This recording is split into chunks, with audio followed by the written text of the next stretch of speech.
Alright, hey guys, so for today I just wanted to talk about two quick things.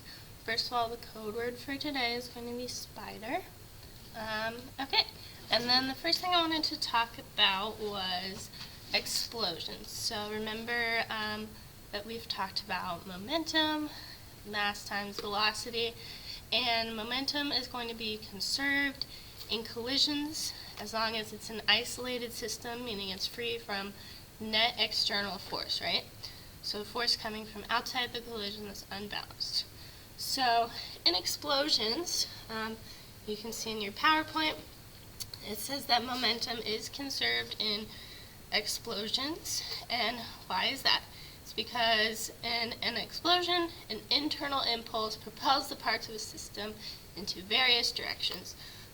So note that it says internal impulse, meaning that the force comes from inside the system, not outside. And so we should see conservation of momentum.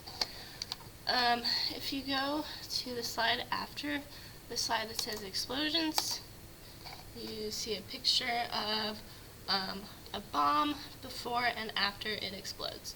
So you can imagine the bomb just sitting there before the explosion is going to be at rest.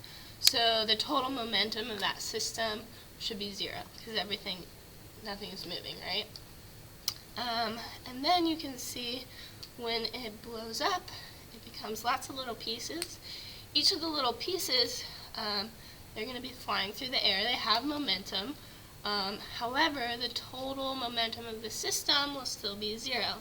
And how can that be? It's because, as you can see in the picture, momentum is denoted by arrows. Why? Because they're vectors. They have direction. And as we've learned, with vectors, they can cancel each other out if they're in the opposite direction. So you can imagine if we added all those little arrows that were opposite and canceled all the ones that we could cancel out, we would end up with zero because the total momentum of that system is going to be conserved. Okay? Now I just wanted to go over one more thing, which is sort of a way to approach your collision problems that you've been doing, right? So we learned that there are two types of collisions. Inelastic is where they're going to stick together. Elastic, they're going to bounce off each other. The definitions are actually much more complicated than that, but let's say that that's what it is for the scope of this class. Okay. We also learned this equation, m1 v1 plus m2 v2 equals m1 v1 plus m2 v2. Okay, so this is the momentum of object 1 before the collision. Momentum of object 2 before the collision, added together, makes the total momentum of the system before the collision.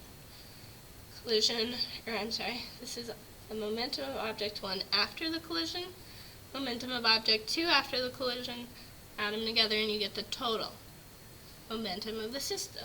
And since momentum is conserved in isolated systems, this side equals this side. Okay? But how do you use this equation? I realized I didn't really thoroughly explain it when some of my in-class kids were still confused about this equation. Okay, so let's start with elastic collisions. So in an elastic collision, the objects are going to bounce off of each other, and so they don't move together. They each have their own velocities, and their masses are separate as well.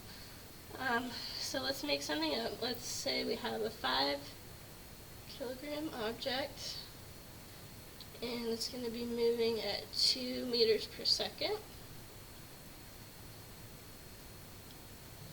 And then maybe a 1 kilogram object, maybe it's going negative 1 meter per second. So they're going opposite directions and they're going to run into each other. So let's say in our problem, it tells us that after the collision, the 5 kilogram object is going to be going at negative 1 meter per second. And says, what is the velocity of the 1 kilogram object? So we don't know that one. Okay, so just plugged in my values. So before the collision, we have a 5 kilogram object moving at 2 meters per second. That's 10 kilogram meters per second. Plus 1 kilogram times negative 1 meter per second. So that's negative 1 kilogram meter per second. So since it's plus and negative, I'll just do minus 1 kilogram meter per second. And that equals, we have 5 times negative 1, so negative 5 kilogram meters per second, plus, right here, 1 kilogram times V2. So we have one variable that we can solve for. So this is 10 minus 1 is 9. And we have negative 5 over here, so we can add that to both sides, get rid of it. So we have 9 plus 5, 14 kilogram meters per second equals, the only thing left over here is 1 kilogram times V2. Divide both sides by 1, and V2 is going to come out to be 14 meters per second. So hopefully, if I did that right, I did that all in my head just now. Okay, so you can see with elastic collisions, you got 2 objects before and 2 objects after.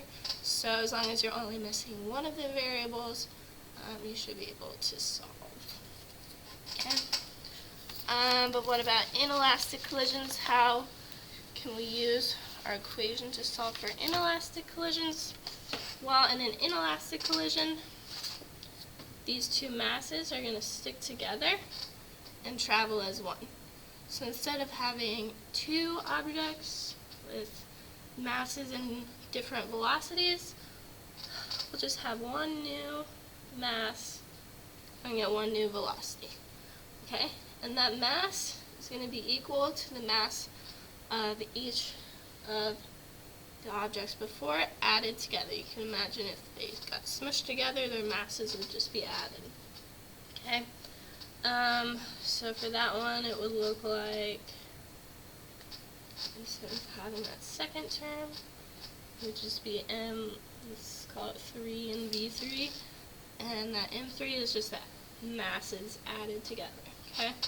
So let's say you had a mass, 1 kilogram, moving at 2 meters per second, okay, plus a mass of 2 kilograms moving at negative 2 meters per second. Then it wants to know what velocity will they be moving at, like once they get smushed together, after the collision, how fast will they be going. Okay, so our M3 is just the 2 kilograms and the 1 kilogram added together, 3 kilograms, and that's times our V3, we don't know. We're just solving to see how fast they're going.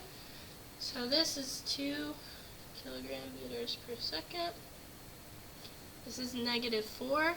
It's plus a negative, so it's just minus 4 kilogram meters per second equals 3 kilograms times our final velocity, we're calling V3. Okay, so 2 minus 4 is negative 2 kilogram meters per second equals 3 kilograms times our velocity. Okay, so our final velocity is equal to negative 2 divided by 3, which I think is like negative 0.67, something like that, meters per second. Okay? Alright, so that's the difference between how you would solve inelastic and elastic collisions using that law of conservation of momentum. So hopefully you guys got that. If not, let me know and I'd be happy to help you out.